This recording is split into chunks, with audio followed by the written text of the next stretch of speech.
ಪಾಪ ಮೋದಿ ಅವ್ರು ತಾವು ಮಾತಾಡಿದ್ರೆ ಸತ್ಯನ ಅಂತ ಅನಿಸಿತ್ತು. ತಮಗೆ ಬೇಕಾದ ಜನರಿಂದ ಇಂಟರ್ವ್ಯೂ ಮಾಡ್ಕೊಳ್ಳೋದು, ತಮ್ಮ ಬೇಕಾದ ಪ್ರಶ್ನೆ ತಾವು ಮಾಡ್ಕೊಳ್ಳೋದು, ಜನರಿಗೇನೋ ಒಂದು ಭ್ರಮಾಲೋಕದಲ್ಲಿ ನಿರ್ಮಾಣ ಮಾಡೋಕ್ಕೆ ಪ್ರಯತ್ನ ಮಾಡೋದು. ಆ ಜನಕ್ಕೂ ಗೊತ್ತಾಗಿದೆ ಇವತ್ತು. ಯಾಕಂದರೆ ಪ್ರತಿಯೊಬ್ಬರಿಗೂ ಬೆಲೆ ಏರಿಕೆ ಬಿಸಿ ತಟ್ಟಿದ್ರೆ ಇವತ್ತು, ಜೊತೆಗೆ ನಿರುದ್ಯೋಗ, ಇವೆರಡೂ ಇವತ್ತು ಮೋದಿಯವರ ಸೋಲು ಕಾರಣೀಕರ್ತರಾಗ್ತಾ ಇದ್ದಾರಂತೆ.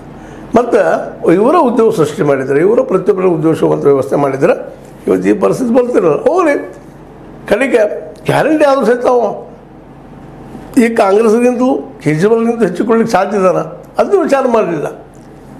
ಜನ ಕೇವಲ ನಮ್ಮ ಮಾತು ಕೇಳಿ ಸಾಕು ಹುಚ್ಚಾಗಿ ಬಿಡ್ತಾರೆ ಅನ್ನೋದು ಸರಿ ಭ್ರಮೆ ಸೇರಿಬಿಡ್ತು.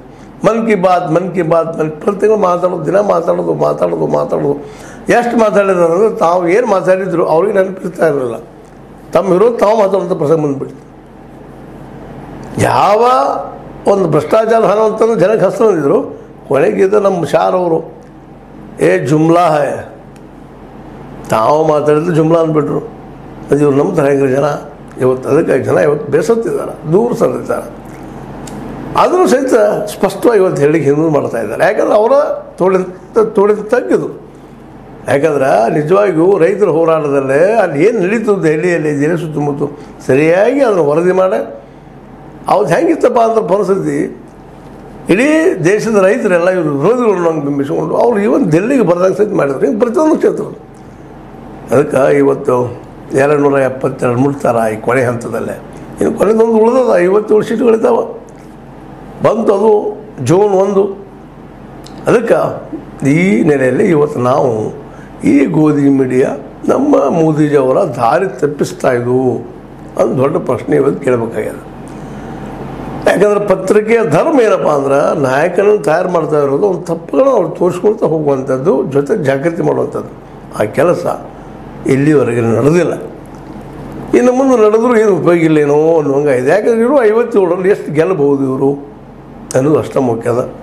ಅದೇನೂ ಇರಲಿ, ಇಷ್ಟು ಮಾತ್ರ ಸತ್ಯ ಏನಪ್ಪ ಅಂತಂದ್ರೆ ಈ ಸಲ ಮಾತ್ರ ಅವ್ರು ಅಂದ್ಕೊಂಡಂಗೆ ಸರ್ಕಾರ ರಚನೆ ಮಾಡಲಿಕ್ಕೆ ಸಾಧ್ಯ ಇಲ್ಲ.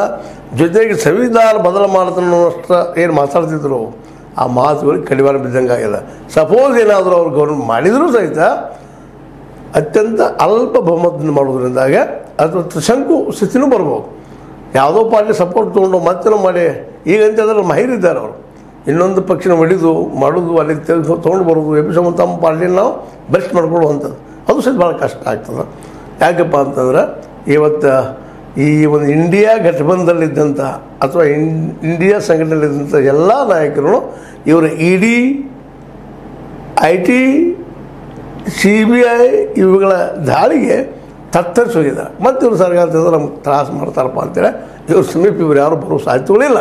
ಹೀಗಾಗಿ ಪ್ರಾದೇಶಿಕ ಪಕ್ಷಗಳ ಈ ಇಂಡಿಯಾ ಒಕ್ಕೂಟ ಅಧಿಕಾರ ಮಾಡ್ಬೋದು. ಸಪೋಸ್ ಏನೋ ಮಾಡೋದು ಬಂದರೂ ಮೋದಿ ಲೆಸ್ ಗೌರ್ಮೆಂಟ್ ಆಗ್ಬೋದು ಅನ್ನೋಂಥ ಮಾತು ಕೇಳಿ ಬರ್ತಾ ಇದ್ದಾವೆ.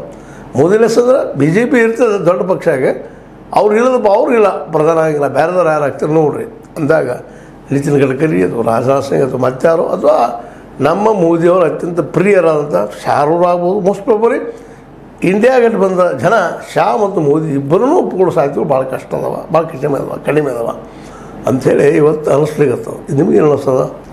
ಗೋಧಿ ಮೀಡಿಯಾ ಸರಿ ಮಾಡಿದಾನೋ ತಪ್ಪು ಮಾಡಿದಾನೋ? ಪತ್ರಿಕಾ ಧರ್ಮ ನಿರ್ವಹಿಸಿದನೋ ಇಲ್ಲೋ? ಏನು ಮಾಡಿದ? ಏನು ಅನ್ನಿಸ್ತದೆ ನಿಮಗೆ? ಸರಿ ಅನ್ನಿಸ್ತದ?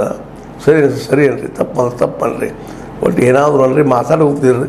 ಯಾಕಪ್ಪ ಅಂದ್ರೆ ಚರ್ಚೆ ಪ್ರಜಾಪ್ರಭುತ್ವ ಜೀವಾಳ, ಯಾರು ತಪ್ಪಾದರೂ ತಿದ್ದುವಂಥ ಕೆಲಸ ಮಾಡ್ರಿ ಅಂತ ಹೇಳ್ತಾ ಲೈಕ್ ಮಾಡಿ, ಶೇರ್ ಮಾಡಿರಿ, ಜೊತೆಗೆ ಸಬ್ಸ್ಕ್ರೈಬ್ ಮರಿಬೇಡ್ರಿ, ಕಾಮೆಂಟ್ ಮಾಡೋದು ಬಿಡಬೇಡ್ರಿ. ಯಾಕಂದರೆ ಸಿದ್ಧಾಂತ ಸತ್ಯದ ಕೈಗಿರಲಿ. ವಂದನೆಗಳು.